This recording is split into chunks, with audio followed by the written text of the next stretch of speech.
और सीधा रुख करते हैं वाराणसी का। प्रधानमंत्री नरेंद्र मोदी कार्यक्रम को संबोधित कर रहे हैं। ये सीधी तस्वीरें पर हो रहा है जहां आजादी से पहले देश की इतनी महत्वपूर्ण यूनिवर्सिटी की स्थापना हुई थी। ये समागम आज एक ऐसे समय हो रहा है जब देश अपनी आजादी का अमृत महोत्सव मना रहा है। अमृत काल में देश के अमृत संकल्पों को पूरा करने की बड़ी जिम्मेदारी हमारी शिक्षा व्यवस्था पर है, हमारी युवा पीढ़ी पर है। हमारे यहां उपनिषदों में भी कहा गया है, विद्या अमृतम अश्नुते, अर्थात विद्या ही अमरत्व और अमृत तक ले जाती है। काशी को भी मोक्ष की नगरी इसलिए कहते हैं क्योंकि हमारे यहां मुक्ति का एकमात्र मार्ग ज्ञान को, विद्या को ही माना गया है। और इसलिए शिक्षा और शोध का, विद्या और बोध का इतना बड़ा मंथन जब सर्व विद्या के प्रमुख केंद्र काशी में होगा तो इससे निकलने वाला अमृत अवश्य देश को नई दिशा देगा।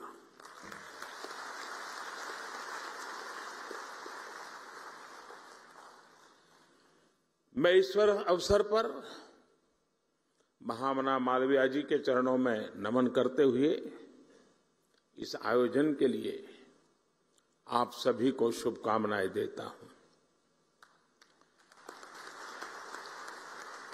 मैं काशी का सांसद हूं। मेरी काशी में आप पधारे हैं तो एक प्रकार से मैं होस्ट भी हूं।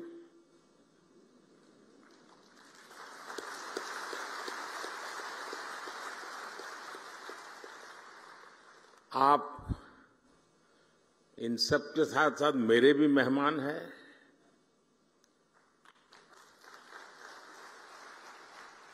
मुझे विश्वास है कि व्यवस्थाओं में ज्यादा आपको असुविधा नहीं होगी। प्रबंध करने का सबने भरपूर प्रयास भी किया होगा, लेकिन फिर भी अगर कोई कमी रह गई है तो वो दोष मेरा रहेगा।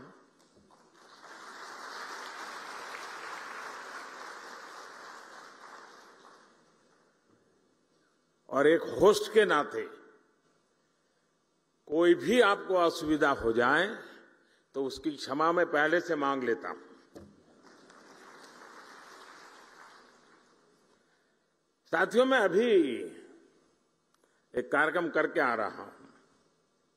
यहां मध्याह्न भोजन के लिए एक सेंट्रलाइज किचन का काम था, लेकिन वहां मुझे मेरी काशी की सरकारी स्कूल के 10-12 साल की उम्र के बच्चों के साथ गप्पे गोष्ठी करने का अवसर मिला।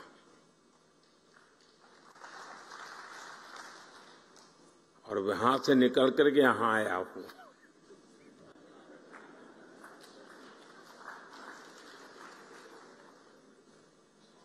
और मैं उनसे सुनकर के आया हूं और आपको सुनाने आया हूं।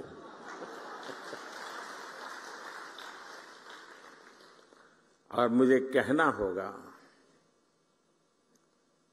और मैं तो चाहूंगा जब मैं अगली बार आऊंगा तो जिस स्कूल के बच्चों से आज मुझे मिलना हुआ है, मैं उनके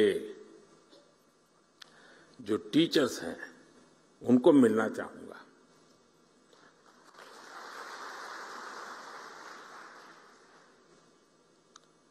आप कल्पना कर सकते हैं कि ऐसा विचार मुझे क्यों आया होगा। मेरे मन पर इतना प्रभाव पैदा हुआ। 10-15 मिनट का ही वो अवसर था मेरे पास, लेकिन जो प्रतिभा उन बच्चों में थी, जो टैलेंट थी, जो कॉन्फिडेंस था और जो विविधता थी, और वो भी एक सरकारी स्कूल के हमारे सामान्य परिवार के बच्चों की।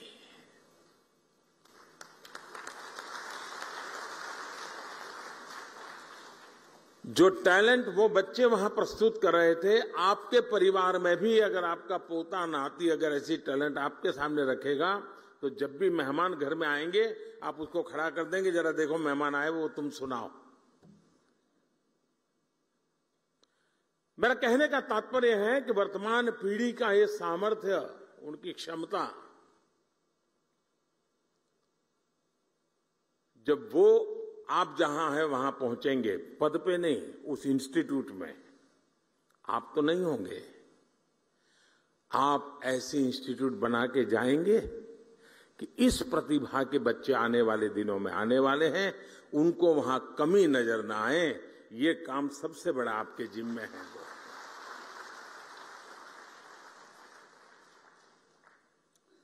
और मुझे विश्वास है कि अगले 3 दिनों तक यहां जो चर्चा और विमर्श होगा, उससे राष्ट्रीय शिक्षा नीति के क्रियान्वयन को प्रभावी दिशा मिलेगी। साथियों, आप सभी जानते हैं कि राष्ट्रीय शिक्षा नीति का मूल आधार शिक्षा को संकुचित सोच के दायरे से बाहर निकालना और उसे 21वीं सदी के आधुनिक विचारों से जोड़ना है। हमारे देश में मेधा की कभी कोई कमी नहीं रही है, लेकिन दुर्भाग्य से हमारे ऐसी व्यवस्था बना कर दी गई थी जिसमें पढ़ाई का मतलब केवल और केवल नौकरी ही माना जाने लगा था। शिक्षा में ये विकार गुलामी के कालखंड में अंग्रेजों ने अपनी जरूरतों को पूरा करने के लिए अपने लिए एक सेवक वर्ग तैयार करने के लिए किया था। आजादी के बाद इसमें थोड़ा बहुत बदलाव हुआ भी, लेकिन बहुत सारा बदलाव रह गया। अब अंग्रेजों की बनाई व्यवस्था कभी भी भारत के मूल स्वभाव का हिस्सा नहीं थी और न हो सकती है। अगर हम हमारे देश के पुराने कालखंड की तरफ नजर करें, हमारे यहां शिक्षा में अलग अलग कलाओं की धारणा थी, और बनारस तो, मेरी काशी तो इसका जीवंत उदाहरण है। बनारस ज्ञान का केंद्र केवल इसलिए नहीं था क्योंकि यहां अच्छे गुरुकुल और शिक्षण संस्थान थे।